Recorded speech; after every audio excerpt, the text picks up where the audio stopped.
Hail Biafra! This is Biafra Liberation Army Network coming to you again. Please do subscribe, like, share, and comment.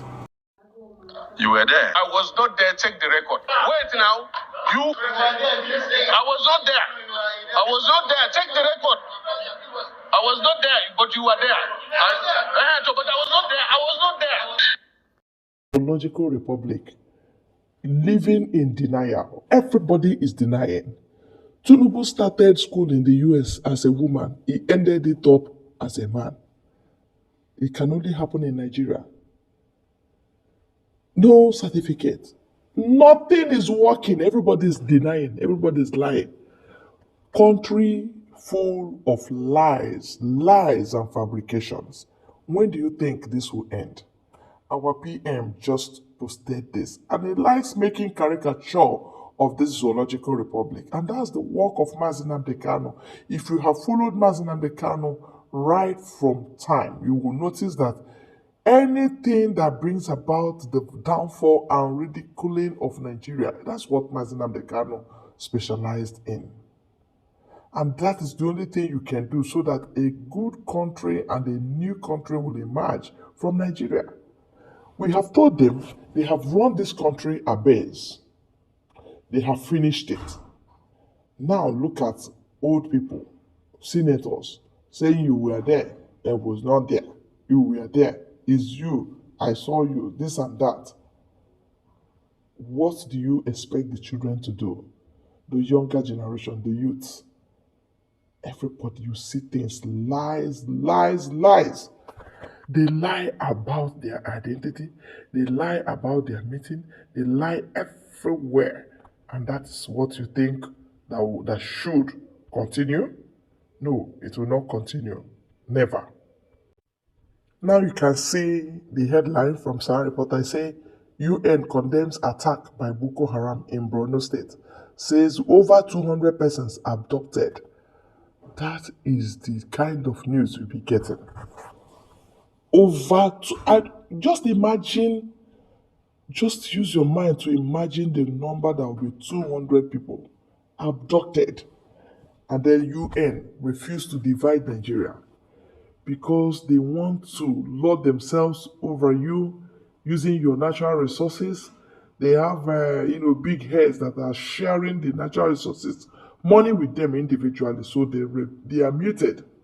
When we are saying Biafra should go, people are dying, people are being kidnapped, there's this, there's that, UN will zip up their mouth, because reason being that the heads of this UN we are talking about are the Muslims. They have run that house to that point. So when you talk about division of Nigeria, they will tell you, oh, hell no, we will not do anything. But that is why we want to take it in our own form. We now call our own self-referendum. Self-referendum. Not the one that UN will do, but they will see it themselves that, oh, this group of people have decided on their own to separate themselves from Nigeria. And when people are united, you never can stop their force.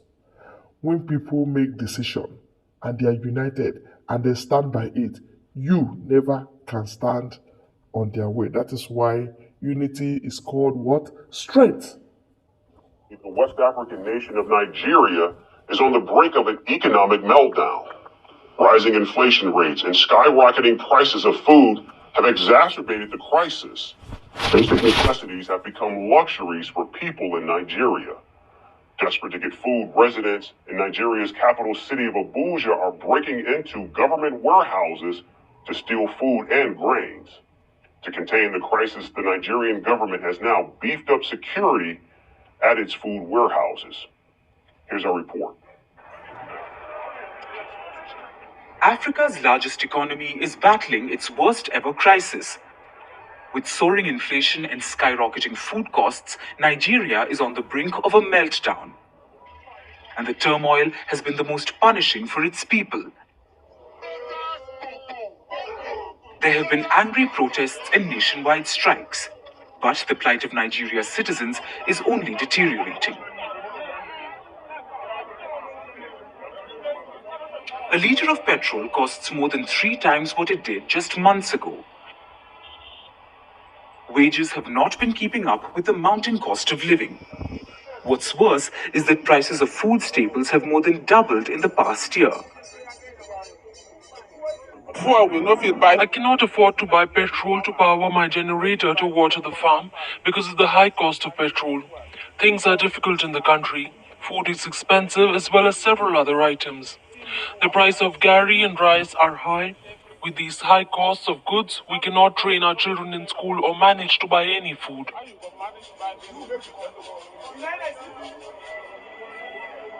Now, desperate to fight starvation, many are turning to theft and looting. In Nigeria's capital city of Abuja, hundreds are forcing their way into warehouses and stealing food. Incidents of food theft and looting of warehouses are becoming a common sight in Nigeria. The authorities, overwhelmed by the scale of the crisis, are scrambling to maintain order. They're calling it a crime beyond hunger. The National Emergency Management Agency has vowed to fortify its facilities. The security measures around these food facilities have now been tightened. The government says it's determined to prevent further breaches of law and order. Experts believe the current situation is so dire that it might leave the future generations struggling to get food. We are suffering. We are suffering in Nigeria. It was not like this before, and we want a change for good. There is real hunger in Nigeria. Children are hungry, adults are hungry, and there's just too much suffering. Thousands are devoid of basic food products like meat, eggs, and milk.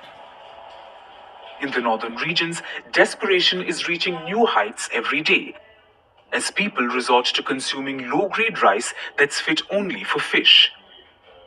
Anthills are becoming treasure troves as people scavenge for stored grains. A testament to the dire circumstances gripping the nation. The origins of Nigeria's woes can be traced back to the policies enacted by its president, Bola Ahmed Tinubu. Since assuming office in May last year, his decisions have only exacerbated the nation's plight. He scrapped fuel subsidies, brought in currency controls, and this shot up petrol prices and plummeted Nigeria's currency naira against the US dollar. Inflation rates have been on a relentless climb in Nigeria in just 27 years. To be precise, Tinubu's policy changes unleashed a tidal wave of economic turmoil. However, the Nigerian president touts these measures as bold reforms aimed at reviving the economy. He says that by doing this, Nigeria has saved over 1 trillion naira, which is equivalent to over $1 billion US. He also asked citizens to be patient, as he says the reforms will take some time to take effect. Tinubu believes his policies will attract foreign investment, which will turn Nigeria's fate. But critics argue that the policy changes have only served to widen the gap between the haves and the have-nots. The situation has only pushed the most vulnerable members of society into further despair. All right, thank you very much. You can see things yourself. It is better being reported from international countries so that people will understand that yes, it is not something coded or something that people are lying about. It is happening live in Nigeria. Nigeria is gone. Hunger ravaging the land, lack of money and all that. Fall of Naira, pleading that they will split the country so that other regions will know how to take care of their regions. They said, no, we die here.